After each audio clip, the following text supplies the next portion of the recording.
இங்கே மக்களை அடுக்குமாடி கட்டணம் கட்டி வீடுகளை வழங்கியவர்தான் கலைஞர். சென்னையிலே முதல் அதற்கு பிறகு கலைஞர் முதலமைச்சரான பிறகுதான் தீப்பிடிக்காத வீடுகள் வேண்டும் என்பதற்காக தமிழகம் முழுவதும் கான்கிரீட் வீடுகள், தொகுப்பு வீடுகள் கட்டி கொடுத்தார்கள்.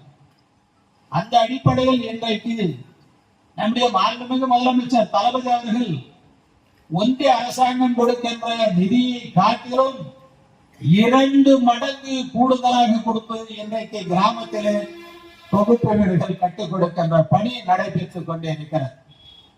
அதிலும் குறிப்பாக வயல்வெளியில் வசித்துக் கொண்டிருந்தவர்கள், வனத்துறை காட்டு பகுதியிலே வசித்துக் கொண்டிருக்கின்ற மலைவாழ் மக்கள், நாம் இந்த பகுதியிலே சொல்வோம் இருளன் சமுதாயத்தில் சேர்ந்தவர் என்று மலைவாழ் மக்களை சொல்வோம்.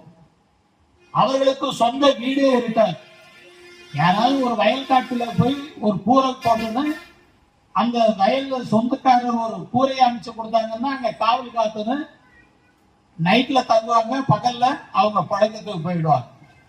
அவர்களெல்லாம் கண்டெடுத்து இன்றைக்கு வீட்டுமனை பட்டா வழங்கி 2-3 நாட்களுக்கு முன்பு இந்த ஒன்றியத்தில் அவர்களுக்கு வீடு கட்டுகின்ற பணிக்கு உத்தரவினை வழங்கினேன். இது நலிந்த மக்களுக்கு வீடுகள் கட்டிக் கொடுக்க வேண்டும் என்ற ஒரு சிந்தனை முத்தமே அறிந்த கலைஞருக்கு தோன்றிய காரணத்தினால்தான் ஒன்றிய அரசாங்கம் இதில் இணைந்தது. பாரத பிரதமராகிய மாண்புமிகு இந்திரா காந்தி இருந்த காலத்தில் கலைஞர் தீப்பிடிக்காத வீடுகளை கட்டிக் கொடுக்க வேண்டும் என்று கான்கிரீட் வீடுகளை கட்டிக் கொடுக்கின்ற பணியை தமிழகத்தில் தான் முதலில் துவக்கினார்.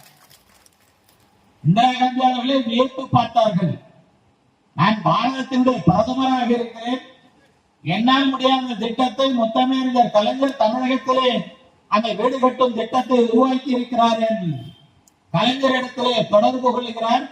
அப்பொழுதுதான் கலைஞரிடத்திலே பாரத பிரதமர் இந்திரா காந்தி அவர்கள் சொல்லுகிறார்கள், வீடு கட்டும் திட்டத்தில் என்னுடைய பங்கும் இருக்க வேண்டும் அதில் என்று சொல்லி 25 விழுக்காடு அன்றைக்கு 10,000 ரூபாய் வீடு 2,500 ரூபாய் அன்றைக்கு இந்திரா காந்தி அம்மையார் வழங்கி அந்த வீடு கட்டுகின்ற திட்டம் தமிழகம் முழுவதும் ஏற்படுத்தப்பட்டது. பாதகம் செய்பவரை கண்டால் நாம் பயங்கொள்ளலாகாது பாப்பா, மோதி மிதித்து விடு பாப்பா, அவர் முகத்தில் உமிழ்ந்து விடு பாப்பா. அண்மை செய்திகளை உடனுக்குடன் தெரிந்து கொள்ள இணைந்திருங்கள் இயம்நாடு தொலைக்காட்சியுடன்.